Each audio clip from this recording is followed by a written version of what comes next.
Nama Gibran Rakabuming Raka, Wali Kota Solo, kian menguat menjadi calon Wakil Presiden Prabowo Subianto pasca putusan Mahkamah Konstitusi. Partai Demokrat pun menyerahkan keputusan kepada Prabowo. Deputi Bapilu DPP Partai Demokrat Kamhar Lakumani menyatakan rapat pleno DPP Demokrat telah memutuskan agar Prabowo untuk memilah dan memilih pendampingnya yang paling terbaik. Kamhar pun meyakini sosok cawapres yang akan mendampingi Prabowo akan diumumkan dalam waktu yang tidak lama lagi. Bahkan sosok itu segera terungkap dalam hitungan hari. Di sisi lain, Kamhar meyakini sosok cawapres yang akan dipilih Prabowo merupakan figur yang bisa membawa kemenangan di Pilpres 2024. Tak hanya itu, figur itu juga bisa menguatkan roda pemerintahan ke depan.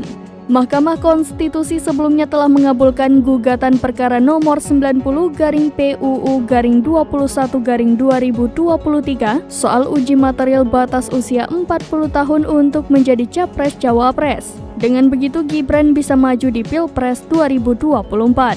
Dalam putusannya, MK menyatakan seseorang bisa maju sebagai capres atau cawapres meski belum berusia 40 tahun sepanjang yang bersangkutan pernah dan sedang menjadi kepala daerah. Dalam pertimbangannya, MK melihat batas usia tidak diatur secara tegas dalam Undang-Undang Dasar 1945.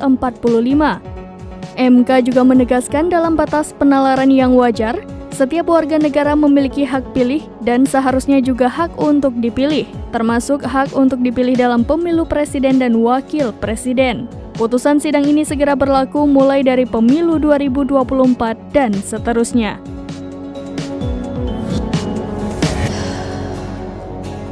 Download Tribun X sekarang, menghadirkan lokal menjadi Indonesia.